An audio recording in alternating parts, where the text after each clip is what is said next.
ചെങ്കോലേന്ത്യ IMS അമ്മയുടെ പ്രിയ മക്കളെ, എൻ്റെ അഭയശിലയും വിമോചകനും ആയ കർത്താവേ, എൻ്റെ അധരങ്ങളിലെ വാക്കുകളും ഹൃദയത്തിലെ വിചാരങ്ങളും അങ്ങയുടെ ദൃഷ്ടിയിൽ സ്വീകാര്യമായിരിക്കട്ടെ. നാം പറയുന്ന വാക്കുകൾ ദൂരവ്യാപകമായ ഫലങ്ങൾ പുറപ്പെടുവിക്കുവാൻ തക്കവണ്ണം ശക്തമാണ്. അവിവേകമായി പറയുന്ന വാക്കുകൾ ദൈവത്തെയും മനുഷ്യനെയും നമ്മിൽ നിന്ന് അകറ്റും. അപ്പോസ്തലനായ യാക്കോബ് നാവിനെ കാട്ടുതീയോടും കപ്പലിന്റെ ചുക്കാനോടും സാമ്യപ്പെടുത്തുന്നു. ആലോചിക്കാതെ പറയുന്ന വാക്കും ലക്ഷ്യമില്ലാതെ എറിയുന്ന കല്ലും സമമാണ്. ആരെയെല്ലാം അത് സ്പർശിക്കുന്നുവോ എന്തെല്ലാം ദോഷം വരുത്തുമെന്നോ നിശ്ചയമില്ല. ഒരുവൻ വാക്കിൽ തെറ്റാതിരുന്നാൽ അവൻ ശരീരത്തെ മുഴുവൻ കടിഞ്ഞാണിട്ട് നടത്തുവാൻ ശക്തനായ സൽഗുണപൂർത്തിയുള്ള പുരുഷനാകുന്നു. നാം വാക്കുകളെ വളരെ കരുതലോടെ ഉപയോഗിക്കണം.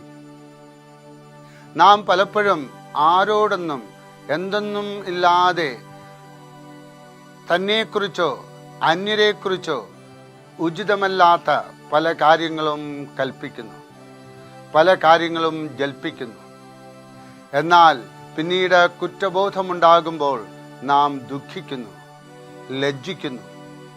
ആത്മനിയന്ത്രണത്തോടെ സംസാരിക്കുന്നത് ജീവിത നിലവാരം ഉയർത്തുന്നതിനും ആത്മാഭിമാനം സംരക്ഷിക്കുന്നതിനും ആവശ്യമാണ്. പരസ്പരം കുറ്റങ്ങൾ ആരോപിച്ച് എന്നാൽ പിന്നീട് കുറ്റബോധമുണ്ടാകുമ്പോൾ നാം ദുഃഖിക്കുന്നു, ലജ്ജിക്കുന്നു. ആത്മനിയന്ത്രണത്തോടെ സംസാരിക്കുന്നത് ജീവിത നിലവാരം ഉയർത്തുന്നതിനും ആത്മാഭിമാനം സംരക്ഷിക്കുന്നതിനും ആവശ്യമാണ്. പരസ്പരം കുറ്റങ്ങൾ ആരോപിച്ച് ശണ്ട കൂടുന്ന ഒരു ഭാര്യയും ഭർത്താവും ഉണ്ടായിരുന്നു. അവരുടെ അമ്മായി അവർക്കൊരു സമ്മാനം കൊടുത്തു. ഇന്നത്തെ ധ്യാനവാക്യം ഭംഗിയായി ക്യാൻവാസിൽ നിറപ്പകിട്ടുള്ള നൂൽ കൊണ്ട് തുന്നിപ്പിടിപ്പിച്ചതായിരുന്നു. അത് ഒരു ദിവസം ഏതോ കാര്യത്തിനു വേണ്ടി ഭർത്താവ് കോപാകുലനായി. യാദൃശ്യമായി ഭിത്തിമേൽ തൂങ്ങുന്ന ആ വാക്യം കണ്ടതോടെ അയാൾ സംസാരം അവസാനിപ്പിച്ചു.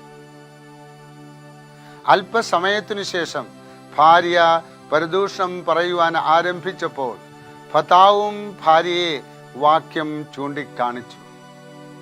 സംസാരം മുഴുവനാക്കുവാൻ ഭാര്യയ്ക്ക് കഴിഞ്ഞില്ല. ആ ദമ്പതികളുടെ പിൽക്കാല കുടുംബജീവിതം കൂടുതൽ സന്തോഷകരമായിരുന്നു. സംസാരത്തിന് കടിഞ്ഞാണിട്ട് മിതത്വവും ഗൗരവവും പരിരക്ഷിക്കണമെന്ന് ഇത് നമ്മെ പഠിപ്പിക്കുന്നു. സംസാരം ആകുന്ന നദിയിൽ അണകെട്ടി നിയന്ത്രിച്ചാൽ ജീവിതത്തെ പ്രകാശിപ്പിക്കുവാനുള്ള ശക്തി ലഭിക്കും.